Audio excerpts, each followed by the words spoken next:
Para mim, ele fez um cálculo político.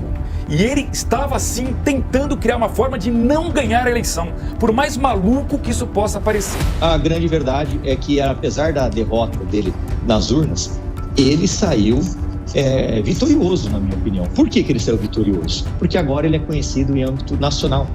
Ele é muito esperto, ele sabe que o pior cargo político do Brasil é ser prefeito de São Paulo. Que estratégia foi essa? Parece, muita gente está apostando, né, que o Marçal tinha na sua corrida, na verdade, a corrida de prefeito como meio e não como fim. Isso foi uma sensação que muita gente ficou. Esse não era o fim. Assumir uma cidade como São Paulo é uma dificuldade. São 111 bi de orçamento, são 32 subprefeituras, é dificílimo isso. Pablo Marçal perdeu as eleições em São Paulo de propósito no final da corrida eleitoral. Ele teve mesmo que fazer uma estratégia para perder votos? Pablo Marçal está sempre 1 ou 2 passos à frente de seus adversários e da própria imprensa na questão de estratégia, isso a gente sabe. Mas será que ele precisou mesmo utilizar um laudo falso para não ir ao segundo turno e agora está comemorando? Vamos ver isso a partir de agora. Eu combati o bom combate, percorri a carreira, guardei a fé e 2026 está logo ali. Pavinato, eu não sei se ele fez esse cálculo jurídico do risco que ele corre, mas a minha análise política do fato, e talvez quem votou no Marçal não goste de ouvir isso, é que o Marçal, na minha avaliação, em nenhum momento quis ganhar a prefeitura de São Paulo. E tem mais um porém nessa história do laudo falso, né? Era um laudo evidentemente falso. Todo mundo, todas as fontes com quem eu apurei, conversei naquele momento, ficaram se perguntando por quê? Por que um laudo evidentemente falso, cujo alerta o candidato recebeu de seus advogados antes, né, de não largar aquilo, seria largado ali correndo o risco de uma cassação? Que estratégia foi essa? Ele entrou nessa campanha para utilizar a campanha municipal de uma forma nacional. Ele está projetando 2026. Ele é muito esperto, ele sabe que o pior cargo político do Brasil é ser prefeito de São Paulo. Eu desafio alguém aqui a mostrar um prefeito de São Paulo que saiu bem avaliado e de lá teve um êxito político. Nenhum. Todos fracassaram depois, desde Maluf, Marta Kassab, Serra, Dória, vocês podem citar Haddad. Todo prefeito de São Paulo sai esmagado. Sabe por quê? Porque governar essa cidade é uma maluquice. Você pode colocar o Papa para ser prefeito de São Paulo, que vai ser um fracasso. Parece, muita gente está apostando, né, que o Marçal tinha na sua corrida, na verdade, a corrida de prefeito como meio e não como fim. Isso foi uma sensação que muita gente ficou.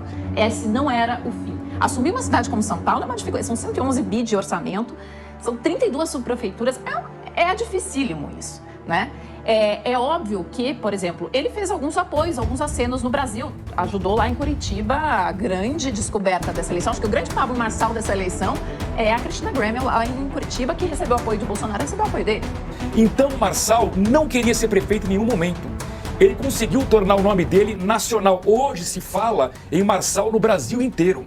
A cadeirada do Datena foi a melhor coisa que poderia ter acontecido para ele, porque ele ficou conhecido nacionalmente. Para mim, ele fez um cálculo político e ele estava, sim, tentando criar uma forma de não ganhar a eleição, por mais maluco que isso possa parecer.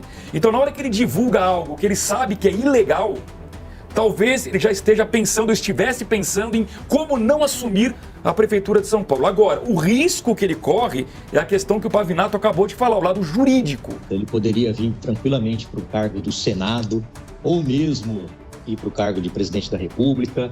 Ele me noticiou isso, me falou isso no meu gabinete em Brasília, que ele iria ser presidente. Palavras dele. Eu até falei, boa sorte para você. Ele falou assim, não, eu já coloquei na minha cabeça, eu vou ser presidente. E aí eu indaguei ele, mas se você ganhar a prefeitura de São Paulo, você vai abandonar no segundo ano? Ele falou, não, eu vou cumprir o meu mandato, vou vir à reeleição e depois eu vou tentar a presidência da República. Então, ele tem esse desejo com ele. Agora, se ele se tornar inelegível, ele vai ter que esperar isso por 8 anos, depois mais 2 aí até chegar o momento das eleições, para isso se concretizar ou não. A grande verdade é que, apesar da derrota dele nas urnas, ele saiu vitorioso, na minha opinião. Por que ele saiu vitorioso? Porque agora ele é conhecido em âmbito nacional. Aonde se vai, se fala o nome de Marçal. Seja em Brasília, Ribeirão Preto, no Nordeste, se fala o nome do Marçal. Então, ele conseguiu, disputando essa candidatura à Prefeitura de São Paulo, uma visibilidade nacional. E ele provou também que a direita não tem dono. A direita não tem dono e ela vai de acordo com o que eles acreditam, né? Com o que o candidato passa, né? Então agora a gente vai ficar aí esperando aí o resultado aí deste processo. Ele vai responder o processo, isso é tão certo quanto a luz solar, e a decisão cabe a um magistrado que pode sim torná-lo inelegível. Todas as vezes que eu vou na periferia, o que eu percebo da população é que eles estão pouco se lixando para a briga da direita e para a esquerda. O povo periférico, ele quer trabalho, ele quer prosperar, ele quer ir no posto de saúde encontrar médico e remédio, e ele não está nem aí para essa briga da direita e esquerda. E o Marçal, por incrível que pareça, ele conseguiu ganhar muitos moradores de periferia. Ele ia na periferia, as pessoas se aglomeravam nele, as crianças choravam perto dele. Ou seja, é inegável que ele é um fenômeno. Se ele vai agora conseguir o seu objetivo, que é chegar à presidência da República, só o tempo dirá. Só arrematar você, Mota, vou trazer um outro destaque. Eu só tenho uma pequena observação em relação ao que o Cristiano Beraldo falou.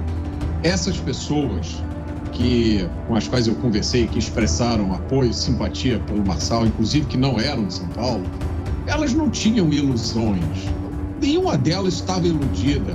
Nenhuma delas achava que o Marçal era salvador da pátria ou um herói, né? Inclusive, elas mencionavam rindo alguns desses feitos aí que o Cristiano Beraldo enumerou, que eu nem sabia, né? São casos e casos. O que elas tinham em comum, elas diziam o seguinte: ele fala as coisas que eu queria falar. Você viu o que ele falou, né? Você viu aquela coisa, a declaração que ele deu? Então, eu acho que talvez tenha sido esse aspecto dele que mais contribuiu para a vantagem dele. Ele ser uma figura que sabe-se lá por que razões tinha a coragem, a oportunidade, a falta de sensatez, vocês decidem, de dizer certas coisas que as pessoas gostariam de dizer, mas não conseguem. Não se pode dizer certas coisas e nem os políticos, nem os representantes do povo dizem essas coisas. Então, quando aparece alguém que diz essas coisas, só por isso, sem projeto, sem programa, né? Só por isso as pessoas se sentem, né, cativadas, representadas. E também eu acho que um fator secundário é essa pregação da autonomia, né, do que se chama de evangelho da prosperidade. Não sei, tem uma expressão que descreve isso. Mas você ter uma pessoa na cena política que diz para as pessoas: você pode ficar rico, você pode subir na vida, né? Você pode ser um vencedor, pra gente parece uma coisa forçada, banal, mas tem muita gente no Brasil que nunca ouviu isso. Tem uma grande parte da população que cresceu, passou a vida inteira ouvindo: você vai depender do governo, sem o governo você não é nada, né? Dê graças a Deus que existem políticos bonzinhos, que é o político que vai dar para você a saúde, a habitação, o emprego, a segurança, o lazer, né? Até o amor é o Estado brasileiro que vai resolver para você. Então, de novo, quando chega alguém falando uma coisa diferente, as pessoas prestam atenção.